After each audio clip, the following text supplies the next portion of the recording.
ಇದರ ಹಿಂದೆ ವಿಪಕ್ಷಗಳ ಕೈವಾಡ ಇದೆ ಎನ್ನುವ ಆರೋಪವನ್ನ ಮಾಡಿದ್ರು ಮೋದಿ. ನಮ್ಮನ್ನ ಸೋಲಿಸೋಕೆ ಕೆಲವರು ಒಂದಾಗ್ತಾ ಇದ್ದಾರೆ ಎನ್ನುವಂತಹ ಮಾತನ್ನ ಕೂಡ ಈ ಸಂದರ್ಭದಲ್ಲಿ ಹೇಳಿದ್ರು. ಮಗದೊಂದು ಕಡೆ ಸರ್ಕಾರದ ವಿರುದ್ಧ ವಿಪಕ್ಷಗಳು ಹೋರಾಟವನ್ನ ಮಾಡ್ತಾ ಇದ್ದಾವೆ. ಸಂಸದರ ಅಮಾನತು ಖಂಡಿಸಿ ಗಾಂಧಿ ಪ್ರತಿಮೆ ಬಳಿ ಪ್ರತಿಭಟನೆಯನ್ನ ಈಗ ಅಮಾನತಾಗಿರುವ ಸಂಸದರು ಮಾಡ್ತಾ ಇದ್ರೆ, ಮಗದೊಂದು ಕಡೆ ಮೋದಿ ಹೇಳ್ತಾ ಇರುವಂತದ್ದು ಇದರ ಹಿಂದೆ ವಿಪಕ್ಷಗಳ ಕೈವಾಡ ಇದೆ ಅನ್ನುವಂತಹ ಆರೋಪ ಮಾಡಿದ್ರು. ಅದನ್ನ ಮತ್ತೆ ಪುನರುಚ್ಚರಿಸೋದ್ರ ಮುಖಾಂತರ ನಮ್ಮ ವಿರುದ್ಧ ಎಲ್ಲರೂ ಕೂಡ ಒಗ್ಗಟ್ಟಾಗ್ತಾ ಇದ್ದಾರೆ, ನಮ್ಮನ್ನ ಸೋಲ್ಸೋಕೆ ಕುತಂತ್ರ ಅಷ್ಟೇ ಇದು ಅನ್ನೋ ರೀತಿಯಲ್ಲಿ ಅಥವಾ ಆ ಧಾಟಿಯಲ್ಲಿ ಮೋದಿ ಕೂಡ ಮುಂದುವರಿಸಿದ್ದಾರೆ ಮಾತನ್ನ. ಒಂದೇ ಸಲ ಇದೀಗ ಗರಿಷ್ಠ ಪ್ರಮಾಣದಲ್ಲಿ ಇತಿಹಾಸದಲ್ಲೇ ಮೊದಲನೇ ಬಾರಿಗೆ ಸಂಸತ್ನಲ್ಲಿ ಸಂಸದರನ್ನ ಅಮಾನತು ಮಾಡಲಾಗಿದೆ. ರಾಜ್ಯಸಭೆ ಸಭಾಪತಿ ಧನ್ಕರ್ ಕುರಿತು ಮಿಮಿಕ್ರಿ ಮಾಡಿದಾರಂತೆ.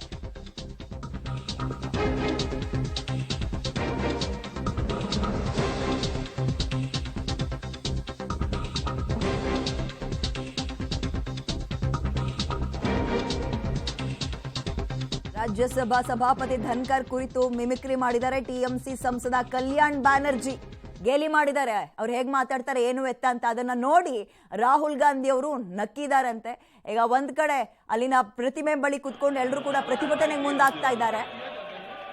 ಮಗದೊಂದ್ ಕಡೆ ಒಳಗ್ ಸಭಾಪತಿಗಳು ಏನ್ ಹೇಳಿದ್ರು ಅನ್ನೋದ್ರನ್ನ ಮಿಮಿಕ್ರಿ ಮಾಡ್ತಾ ಇದ್ದಾರೆ ಕಲ್ಯಾಣ್ ಬ್ಯಾನರ್ಜಿ ಅವರು. ಅಳಬೇಕೋ ಅಳಬೇಕೋ ಪ್ರಬುದ್ಧತೆಯನ್ನ ಮರಿತಾ ಇದ್ದಾರೆ ಅನ್ಬೇಕೋ ಗೊತ್ತಿಲ್ಲ. ಈ ಸಂದರ್ಭದಲ್ಲಿ ಒಂದು ಕಡೆ ಗರಿಷ್ಠ ಪ್ರಮಾಣದಲ್ಲಿ ಅಥವಾ ಗರಿಷ್ಠ ಸಂಖ್ಯೆಯಲ್ಲಿ ಸಂಸದರನ್ನ ಸಸ್ಪೆಂಡ್ ನಲ್ಲಿ ಇಟ್ಟು ಸಂಸತ್ನಿಂದ ಇವತ್ತು ಸ್ಪೀಕರ್ ಮಗದೊಂದು ಕಡೆ ಹೊರಗೆ ಬಂದು ಅವ್ರು ಹೇಗೆ ಮಾತಾಡ್ತಾ ಇದ್ರು, ನಮ್ಮನ್ನು ಹೇಗೆ ಹೊರಗೆ ಹಾಕಿದ್ರು ಅನ್ನೋದಕ್ಕೆ ಸಂಬಂಧಪಟ್ಟಂತೆ ಟಿಎಂಸಿ ಸಂಸದ ಕಲ್ಯಾಣ್ ಬ್ಯಾನರ್ಜಿ ಅವರು ಮಿಮಿಕ್ರಿ ಮಾಡೋದ್ರ ಮುಖಾಂತರ ಹಿಂಗೆ ಅವರು ಮಾತಾಡಿದ್ರು ಅಂತ ತೋರಿಸಿದ್ದಾರೆ. ಅದನ್ನ ನೋಡಿ ರಾಹುಲ್ ಗಾಂಧಿ ಅವರು ಸೇರಿದಂತೆ ಉಳಿದವರು ನಕ್ಕಿದ್ದಾರೆ ಹೊರಗಡೆ.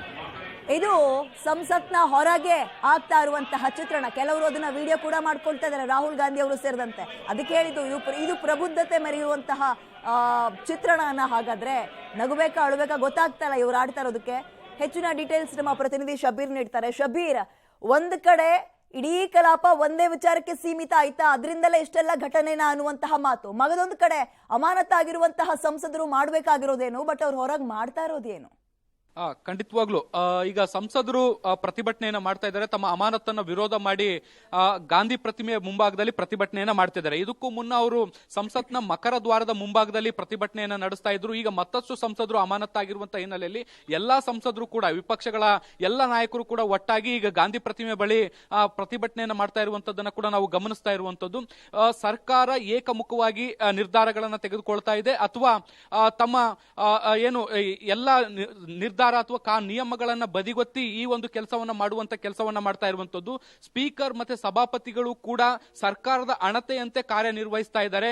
ಚರ್ಚೆಗಳು ಆಗದಂತೆ ನೋಡಿಕೊಳ್ಳುವಂತೆ ಪ್ರಮುಖ ಏನು ಸಂಸದರನ್ನ ಅಮಾನತು ಮಾಡುವಂತ ಕೆಲಸವನ್ನ ಕೂಡ ಮಾಡ್ಲಾಗ್ತಾ ಇರುವಂತದ್ದು. ಇದು ಸೂಕ್ತ ಅಲ್ಲ ಅನ್ನುವಂತಹ ಒಂದು ಆರೋಪವನ್ನ ಕೂಡ ಮಾಡ್ತಾ ಇರುವಂತದ್ದು. ಮತ್ತೆ ಇದೊಂದು ಪ್ರಜಾಪ್ರಭುತ್ವ ವಿರೋಧಿ ನೀತಿ ಅನ್ನುವಂಥದ್ದನ್ನ ಕೂಡ ವಿರೋಧ ಪಕ್ಷದ ನಾಯಕರು ಆರೋಪ ಮಾಡ್ತಾ ಇರುವಂತದ್ದು. ಇದ್ರ ಜೊತೆಗೆ ಮತ್ತೊಂದು ಪ್ರಮುಖವಾದಂತಹ ಬೆಳವಣಿಗೆ ಆಗಿರುವಂತದ್ದು ಏನು ಅಂದ್ರೆ ಕಲ್ಯಾಣ್ ಬ್ಯಾನರ್ಜಿ ಟಿಎಂಸಿಯ ಸಂಸದರು ಅವರು ಏನು ಸಭಾಪತಿ ಅಂದ್ರೆ ರಾಜ್ಯಸಭೆಯ ಸಭಾಧ್ಯಕ್ಷರೇನಿರ್ತಾರೆ ಅವರನ್ನ ಮಿಮಿಕ್ರಿ ಮಾಡುವಂತ ಕೆಲಸವನ್ನ ಮಾಡಿರುವಂತದ್ದು. ಅಂದ್ರೆ ಅವರು ಕಲಾಪದ ಒಳಗಡೆ ಹೇಗೆ ಸಂಸದರನ್ನ ಅಮಾನತು ಮಾಡಿದ್ರು ಅನ್ನುವಂಥದ್ದನ್ನ ಮಿಮಿಕ್ರಿ ಮಾಡಿ ತೋರಿಸುವಂತ ಕೆಲಸವನ್ನ ಕೂಡ ಪ್ರತಿಭಟನೆಯ ಸಂದರ್ಭದಲ್ಲಿ ಮಾಡಿದ್ದಾರೆ. ಇದು ಯಾವ ರೀತಿಯಾದಂತಹ ಶಿಸ್ತು ಅಥವಾ ಒಬ್ಬ ಸಂಸದನಾಗಿ ಜವಾಬ್ದಾರಿಯುತ ಸ್ಥಾನದಲ್ಲಿ ಇದ್ದು ನಡೆದುಕೊಳ್ಬಹುದಾದಂತಹ ರೀತಿನ ಅನ್ನುವಂತಹ ಪ್ರಶ್ನೆಗಳು ಕೂಡ ಎದ್ದಿರುವಂತದ್ದು.